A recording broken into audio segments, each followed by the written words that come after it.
El jardín. Sharon aprovechó que lavábamos los platos para decirme que había estado pensando en el día que Willie, mi amante, ya no estuviera. No paro de pensar en eso, Nestito. Lo veo todo el tiempo amotetado y cada vez empeora más, como si presintiera que ya se va. Y es cierto, lo presentía desde aquella tarde en que recibió los resultados y los metió en el bolsillo de su pantalón, asumiendo de inmediato su realidad. Yo lo conocí esa misma noche en una fiesta de lesbianas en Miramar. Cuando nos presentaron, traté de establecer una conversación con él, pero al pasar unos minutos pareció aburrirse. Se excusó y se fue a hablar con otras chicas. Me ignoró toda la noche. Era rubio, con brazos bien formados y pecho amplio, un blanquito, con lo que me mataban y me matan a mí los blanquitos. Hice todo lo que pude por llamar su atención. Me reí duro, hablé alto y hasta pasé los pasapalos de jamón entre los invitados, pero solo miró el plato y dijo con la cabeza que no quería. En una me senté solo y puse cara de melancólico para ver si le daba pena conmigo, pero nada. Hasta que llegó la hora de irme y le dije a todos que ya me iba, que la última guagua pasaba a las 11. Y él entonces me interrumpió. ¿Para dónde va? Para la parada 20, le dije. Yo te llevo. Cuando bajamos en el ascensor me dijo que era positivo. Me lo dijo como insinuando que por eso me había ignorado durante la fiesta. Lo pensé más de 2 veces, pero le dije que eso no era problema. Me acabo de enterar hoy, añadió tocando el bolsillo, y entendí con ese gesto que el papel con los resultados estaba allí. ¿Qué vas a hacer? Llevarte a comer, me dijo. Desde esa noche estamos juntos, 2 años, 3 meses y 11 días. Willie me acusa de cursi por darle tanta importancia a las fechas. Dice que cada vez me parezco más a Sharon, su hermana, que vive con nosotros en Santa Rita. La preocupación de Charo venía por el hecho de que a Willie le había dado con que hiciéramos una fiesta para despedir en 1989. Quería una cena suculenta y buen vino. Pasó días encargándome discos que tenía que ir a buscar a la parada 15. No me molestaba ir. Antes de estar con Willie, había vivido cerca de Sagrado, en Santurce, donde estudiaba biología, ya no sé ni por qué. Me sentía cómodo en aquellas calles. Río Piedra, la ciudad universitaria, me daba miedo. La plaza de mercado, que tanto amaba Sharon, me aterraba. Tanta gente loca en la calle, tanta joyería, tanto altoparlante, repitiendo lo mismo. Solo en la casa de Willie me sentía cómodo. Quiero flores, ordenó otra vez Willie. Alcatraces para él, gardenias para Sharon y tulipanes para mí. Trae velones azules para Yemayá, que yo soy su hijo, al igual que tú y que Sharon. Los 3 éramos piscianos. Willie tenía su ascendente en Leo, por eso era la cabeza de la familia. Que el mío estaba en Tauro, por eso era cabeciduro, y que Sharon estaba también en Piscis y por eso era un desastre total. Sharon se encargaba de copiar el menú que, por supuesto, Willie dictaba desde su cama. Todo estaba listo para la despedida de año. Faltaban 2 noches. Willie me había enviado a Televideo, en donde Norma, la muchacha que lo atendía cuando todavía podía ir, ya tenía las películas que habíamos mandado a alquilar por teléfono. Eran 2, una mexicana para Sharon y un musical para mí, The Sound of Music, mi película favorita de todos los tiempos, esa y Love Story, que Willie odiaba por lo cursi. Por eso fue que Sharon me trajo su preocupación. Está muy complaciente, Nestito, y tú más que nadie sabes lo voluntarioso que es. Es raro todo esto. Willie se va. Tú no me dejes, tú te quedas aquí, que yo me muero también y tú te vas a quedar con todo. Decía con gesto de que reconocía que era mucho lo que me dejaba, pero era totalmente honesta en su propuesta. Tú eres joven y puedes rehacer tu vida cuando falte Willie, ¿sabes? Y si tienes un amigo, también se te acepta y lo puedes traer. Estábamos en el patio al que Sharon y Willie llamaban jardín, como en el cine, testimonio de su pertenencia a una familia académica. Sus abuelos y abuelas habían enseñado en la universidad, sus padres habían tenido la oportunidad de estudiar en España y habían regresado a dar clases en el campus riopedrense. Sharon nunca dio clases, pero trabajó durante años como asistente de profesores visitantes. Hablaba 4 idiomas sin problema, además de Esperanto, la lengua franca soñada por un viejo polaco, y que Willy renegaba como un invento sin sentido de palabras que no resonaban a experiencia vivida alguna. Willy se fue a Columbia y regresó con un doctorado en Historia del Arte con especialización en cine. En su apellido se guardaba un mito universitario significativo como la torre misma. Vivían en Santa Rita desde que se construyó, mucho antes de que desmembraran la urbanización en cuartuchos con el único propósito de sacar dinero.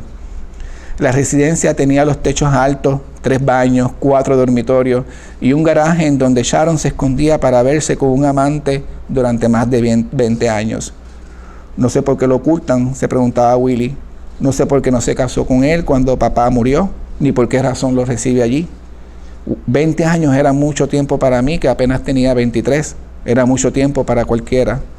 Se habrán acostumbrado, decía yo, muerto de la curiosidad por ver al susodicho, pero Willy me había hecho prometer que por ninguna razón tratara de indagar o averiguar la identidad del amante, que eso era de mal gusto. Recordándome así con la advertencia de mi origen de casa de bajo costo en parcelas repartidas por el municipio. Era fácil saber cuándo se daría el encuentro con el amante. Sharon se transformaba, actuaba con nerviosismo, disimulaba inútilmente con gestos ensimismados la ansiedad de no tener ya lo deseado. A eso de las 9 de la noche, si estábamos en el jardín o en el cuarto de Willy, se excusaba siempre con la misma frase: me retiro.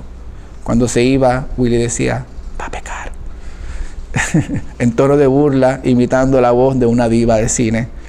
Desde el garaje nos llegaba el débil sonido de una radio que tocaba solo boleros.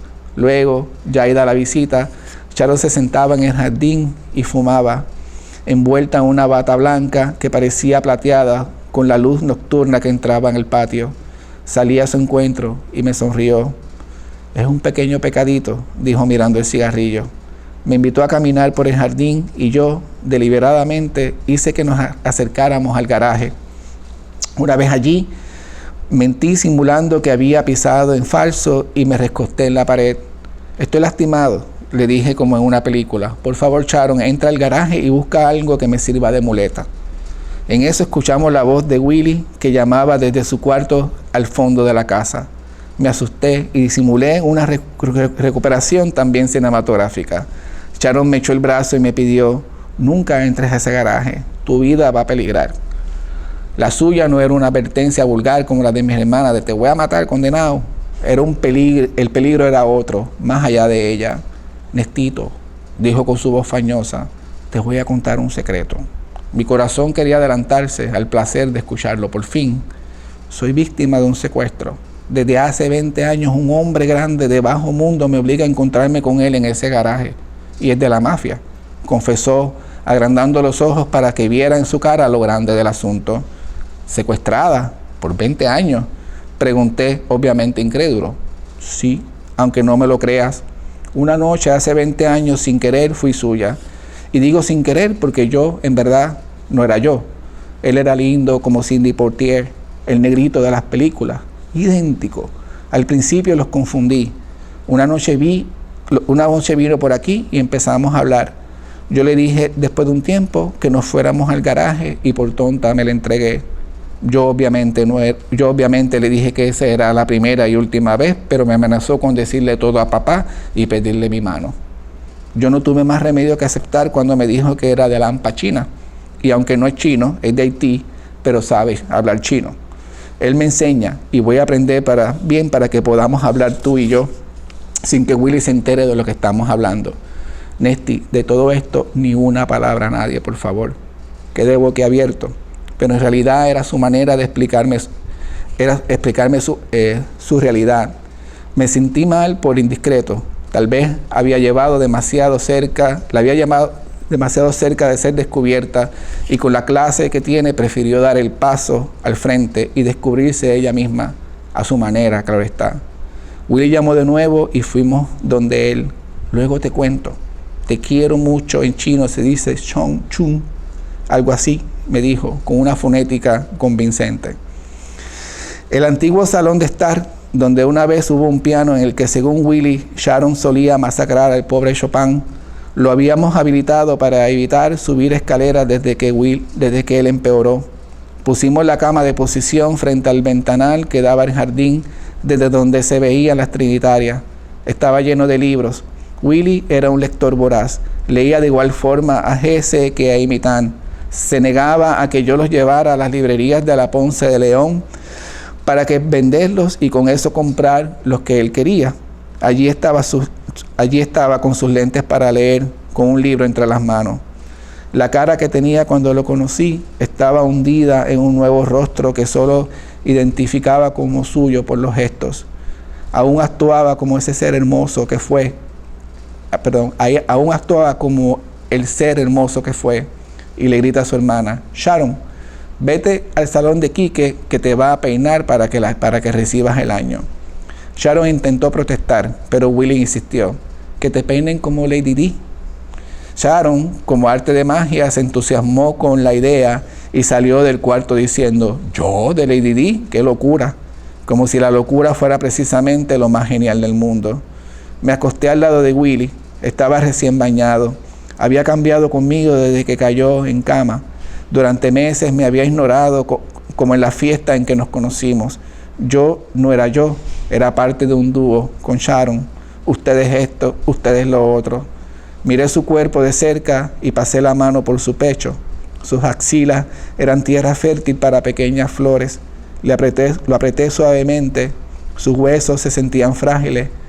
Un cuerpo huésped, un huerto alimentado de nutrientes y cosas raras y ajenas. Busqué su rostro, besé las llagas secas, saqué una pestaña que descansaba en su mejilla, miré sus ojos y encontré por fin, después de 8 meses y 16 días, deseo en ellos. Moví su cuerpo con cuidado para poder abrazarle la espalda. Su boca seca como de lija comenzó a besarme en sincronía con mis ganas. Sus brazos flacos como troncos de arbustos escuálidos intentaban apretarme. Olía a tierra recién preparada. Frotaba mi nariz sobre su pecho pegajoso a causa de los parchos. Apretó mi piel como para no caer, pero las ganas lo sostenían. Los pañales desechables pegados a nosotros sonaban como el crujir de hojas secas. Nos miramos, seguimos en silencio, seguro y a salvo. Me quedé en la cama con él. Recordé la primera vez que vine a su casa, los dos en el jardín. Prendió marihuana y nos pusimos a fumar. Yo estaba fascinado con su elocuencia. Hablaba de filósofos y escritores como si los conociera, como si fueran sus amigos, con su arrogancia natural y merecida. Luego, desnudos en la cama, él con una medallita de la Virgen en el cuello y con el aliento pesado por la marihuana. Miró sus pantalones sobre la silla y con una sonrisa me dijo: se supone que esté llorando y sin embargo me siento bien. ¿Quieres ver cuán bien?, me preguntó llevando mi mano a su pene de nuevamente erecto. Comenzó a llover, noté cómo se le erizaba la piel y lo arropé. Sharon dice que te vas a morir por lo de la fiesta. Te voy a pedir algo, Nestito, dijo serio, como hace su hermana. Cuida a Sharon, ella quiere dejarte a la casa y dice que hasta te hace un apartamento, ¿sabes? Dijo mirando alrededor. Todos los miembros de mi familia, absolutamente todos, han nacido bajo el signo de Piscis. Miramos un rato el agua caer sobre las trinitarias y nos dormimos. Cuando desperté, fui a mi baño y me duché. Me encantaba esa seguridad que sentía después de que hacía el amor con Willie. Me sequé y me fumé otro pitillo de marihuana. Pensé en el cuento de Sharon y sonreí pensando en que esa gente era mi verdadera familia y que ese momento de mi vida se iba a ir con Willie. Todo iba a cambiar. Después, con la nota, me dio con pensar que Willie se había muerto y que con que estaría muerto en la cama. Imaginé a la policía haciéndome las preguntas de rigor y yo divagando incoherente. Salí del baño en toalla y me fui directo al cuarto. Willie estaba de pie. Lucía fuerte, saludable. Me miró y me dijo: esas nalgas tuyas son milagrosas. Recibimos a Sharon en el jardín. Se veía radiante y hacía morisquetas, coquetas, mientras movía su nuevo peinado en un rubio retocado por el tinte. Te ves estupenda, celebró Willie. A Sharon le cambió la cara. De pronto entró en sí, salió de sí y vio que su hermano, postrado en la cama por meses, estaba sentado en el pequeño jardín charlando con ella. Willy, ¿qué tú haces aquí levantado? Nestito, ¿qué hace Willy aquí fuera de la cama? Hice un gesto de que lo dejara y ella me entendió. Se puso en posición de soldado, miró a su hermano y le dijo, lo que usted diga. Y si quiere, abro un vinito de papá, que la tarde está linda y una copita no hace mal. También tembló cuando servía el vino. Era Piscis, reconocía en ella esa comodidad en situaciones sórdidas y casos perdidos. Tomamos sin brindar. Para ellos brindar era desaprovechar el momento de verdadera comunión, en donde el brindis siempre era una falta de imaginación. Terminamos en el cuarto de Willy los tres, acomodados en la cama de posición, viendo The Sound of Music. Sentía la respiración de Willy agotarse de nuevo en paz con la verdadera realidad. Se me apretó el pecho como si un perro me mordiera ahí. En noches anteriores, cuando su cuerpo flaqueaba y en arcadas obstinadas botaba lo que no tenía, aún así tomarlo en mis brazos, apoyado en su debilidad, era un goce. Un verdadero goce sostener a ese ser tan generoso en la cama, tan sensual y atrevido, tan fresco, como diría su hermana. Quería llevarlo al cine a ver 2 películas corridas como solía hacer al principio. Quería llevarlo a mi casa en Arroyo para que entendiera por qué yo era tan jíbaro, para que mis padres supieran que él era profesor y de familia, que fuéramos a Guayama, a la casa de Palés, a comer un mantecado de los chinos y luego ver otra película en el Teatro Calimano. En la tele, la familia Gontrap decía adiós con una canción. Willy lo había dejado todo preparado para su funeral. Sería cremado y las cenizas echadas en el jardín de su casa en Río Piedra, cerca de las Trinitarias. Fue una ceremonia discreta. Las amigas lesbianas que nos presentaron aquella noche en la fiesta. El monje budista que dispuso Willy una noche arrebatado por la marihuana y que Sharon se lo creyó. Ella, yo y un señor que me presentó como un viejo amigo de la familia, un hombre negro, alto, fornido, con una sonrisa parecida a la de Sidney Poitier, me dio el pésame. Una sonrisa parecida a la de Willy Poitier me dio su pésame. Willy se quedó sin verlo y sin saber el cuento completo.